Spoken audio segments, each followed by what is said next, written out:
Hi hello 12th മാച്ചിലേക്ക് വീണ്ടും സ്വാഗതം. ഈ വീഡിയോ എന്തായിരിക്കും അറിയാലോ, നമ്മുടെ മാച്ചിൻ്റെ പോസ്റ്റ് മാച്ച് ടോക്കാണ്. Kerala Blasters versus Punjab FC. അപ്പോൾ ഈ ഒരു മാച്ചിനെ കുറിച്ച് പറയാനാണെന്ന് വെച്ചാൽ നമ്മുടെ കലൂർ സ്റ്റേഡിയത്തിൽ വെച്ചിട്ടായിരുന്നു നമ്മുടെ match. On the day of Onam എല്ലാവരും ഓണം ആഘോഷിച്ചു വിചാരിക്കുന്നു. അതേപോലെ തന്നെ സ്റ്റേഡിയത്തിലേക്ക് നമ്മുടെ ബ്ലാസ്റ്റേഴ്സ് ഓണം ആഘോഷിക്കാൻ വന്ന ആൾക്കാർക്ക് അത്ര സന്തോഷം നൽകുന്ന റിസൾട്ടല്ല കിട്ടിയത്.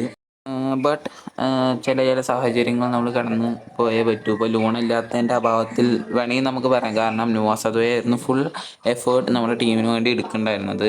നോവയ്ക്ക് വേണ്ട രീതിയിലുള്ള ഒരു കോൺട്രിബ്യൂഷൻ നോ കൊടുത്തിട്ടുണ്ട്. ബട്ട് ബാക്കിയുള്ളവർ, അതായത് നോവ വിചാരിക്കണോടത്ത് ബാക്കിയുള്ള പ്ലേയേഴ്സ് എത്തണില്ല. നമുക്ക് എന്താ ഒരു സീനിൻ്റെ, അതായത് ഒരു ഷോട്ട് എടുത്തിട്ടുണ്ടായിരുന്നു നോവ. ആ ടൈമിൽ നമുക്ക് കാണാം നോവ ആൾക്കാരുടെ ചോദിക്കുന്നുണ്ട്, വരൂ ബോൾ ചോദിക്കൂ, ബോളിന് വേണ്ടി വരുമെന്ന് നോവ കാണിക്കുന്നുണ്ട്. അവസാനം ആളെ ആരും വരാത്ത നേരം കൊണ്ട് നോവ ഒരു ഷോട്ട് പോസ്റ്റിലേക്ക് എടുത്തു. അത് ഓൺ ടാർഗറ്റ് ആയത്, പക്ഷേ രവികുമാർ അവരെ ഗോൾ കീപ്പറെ സേവ് ചെയ്തു.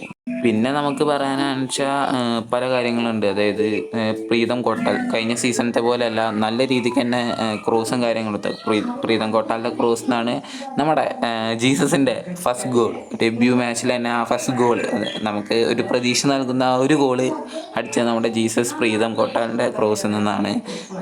ഒരു ഹാപ്പി മൂമെൻ്റ് എന്നൊക്കെ വെച്ചാൽ നമുക്ക് പറയാം. എനിവേ നമുക്ക് പറയാൻ പറ്റും അവർ ടീം കുഡ് ഡു സംതിങ്. കാരണം ലൂണയുടെ അഭാവത്തിൽ തന്നെ ഒരു ഗോൾ അടിച്ച് ഒരു ഡിഫൻസീവ് മിസ്റ്റേക്ക്, അത് നമുക്ക് നമ്മൾ ഫാൻസിൻ്റെ രീതിയിൽ ചെറിയ രീതിയിൽ ആ നേരത്തെ സംശയം ഉണ്ടാക്കിയെന്ന് വെച്ചാലും ബട്ട് അത് ഗോളായി അവസാനം തീരുമാനിക്കപ്പെട്ടു. നമുക്കൊന്നും ചെയ്യാൻ പറ്റില്ല. ബട്ട് ദെൻ ഓൾസോ ആ ഒരു മിസ്റ്റേക്ക് അവിടെ വരാൻ പാടില്ലായിരുന്നു. പിന്നെ കോയിഫിന് കൊടുത്ത പൊസിഷനെ കുറിച്ച് പറയാനാണെന്ന് വെച്ചാൽ ഒരു ഡിഫൻസീവ് മിഡ്ഫീൽഡർ റോളിലാണ് കോയിഫ് കളിക്കുന്നുണ്ടായിരുന്നത് ഇതിൻ്റെ മുമ്പൊക്കെ. ബട്ട് ഒരു വേറെ രീതിയിലാണ് കോച്ച് കൊടുത്തിട്ടുണ്ടായിരുന്നത്. അത് മിലോസിൻ്റെ സ്ഥലത്ത് കോയിഫ് വരുമ്പോൾ ശരിയാകും വിചാരിക്കുക.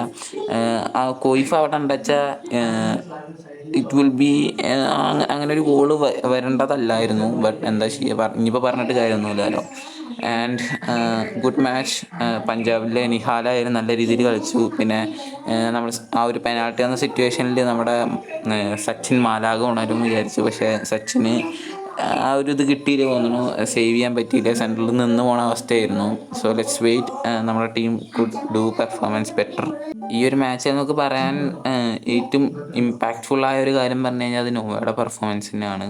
അപ്പോൾ ഈ വീഡിയോ അത്രയേ ഉള്ളൂ. സോ ഇഷ്ടപ്പെട്ട ലൈക്ക്, ഷെയർ, സബ്സ്ക്രൈബ് ചെയ്യണം. Comment below. ഇതേപോലെ അപ്ഡേറ്റ്സും കാര്യങ്ങളൊക്കെ കിട്ടാൻ വേണ്ടി നമ്മുടെ ചാനൽ സബ്സ്ക്രൈബ് ചെയ്യുക. നമ്മൾ വീഡിയോ ഇടുന്നതിൻ്റെ മുമ്പേ നമ്മൾ കമ്മ്യൂണിറ്റി ടാബ് വഴി ഏതെങ്കിലും അപ്ഡേറ്റ് വന്നിട്ട് വെച്ചാൽ അത് ഇടുന്നതായിരിക്കും. So subscribe and put the notification on. So ഈ വീഡിയോ അത്രയേ ഉള്ളൂ. Thanks for watching.